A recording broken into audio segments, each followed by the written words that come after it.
Le 11 août, la ville malienne de Tombouctou a accueilli un événement chargé d'histoire et de symbolisme. La restitution officielle d'une partie de ses manuscrits anciens transférés à Bamako pour être mis à l'abri lors de l'occupation djihadiste de 2012. La cérémonie solennelle s'est tenue en présence de plusieurs membres du gouvernement de transition, marquant une étape majeure dans la sauvegarde du patrimoine culturel malien. Parmi les personnalités présentes figurait Ismaël Ouagé, ministre de la Réconciliation nationale, de la paix et de l'unité nationale, Bouré Makan Saye, ministre de l'enseignement supérieur et de la recherche scientifique, et Mahmoud Dafé, ministre de l'artisanat, de la culture, de l'hôtellerie et du tourisme. Dans son allocution, Bouré Makan Saye a qualifié le retour de ces trésors écrits d'acte de souveraineté et d'acquittement d'une dette mémorielle envers notre histoire et les générations futures. Le ministre Mahmoud Dafé a pour sa part souligné la portée universelle de ces manuscrits, les décrivant comme une mémoire vivante pour le Mali et pour le monde entier. Leur restitution prend une résonance particulière dans le cadre de l'année de la culture au Mali, proclamée par le président de la transition Assimi Goïta.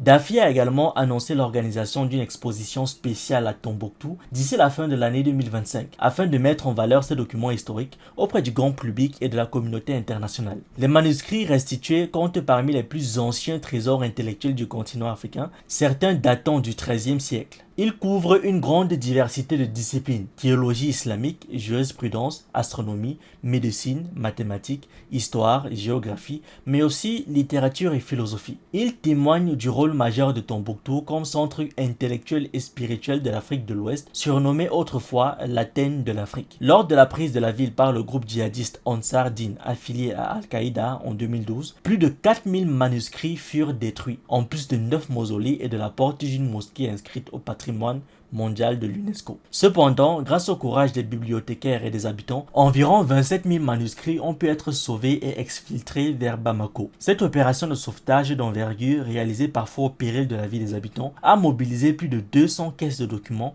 pour un poids total estimé à 5,5 tonnes. Aujourd'hui, une partie de ce trésor retourne à sa terre d'origine et les autorités maliennes prévoient de poursuivre ce processus de restitution afin que Tombouctou retrouve intégralement son héritage. Au-delà de leur dimension culturelle, ces manuscrits sont devenus le symbole d'une lutte plus large, celle de la résistance du Mali face à la barbarie et à l'effacement de son identité. Leur retour s'inscrit aussi dans une dynamique de justice. En novembre 2024, la Cour pénale internationale, la CPI, a condamné un chef djihadiste à 10 ans de prison pour crimes de guerre et crimes contre l'humanité commis lors de l'occupation de Tombouctou, notamment la destruction volontaire de biens classés au patrimoine mondial. Ainsi, cette restitution ne représente pas seulement un acte de sauvegarde culturelle, mais aussi un geste de réparation symbolique et de résilience nationale. Elle rappelle au monde que le Mali, malgré les blessures infligées par le terrorisme, demeure le gardien d'un héritage universel, inscrit dans la mémoire collective de l'humanité. Merci d'avoir regardé cette vidéo. N'oubliez pas de liker, de partager et de donner votre avis en commentaire. Vous pouvez aussi nous suivre sur nos différentes plateformes Facebook, YouTube, TikTok et surtout sur le réseau social africain Diba World, disponible sur Android et iOS. Pour ceux qui le souhaitent, vous pouvez aussi rejoindre notre communauté WhatsApp.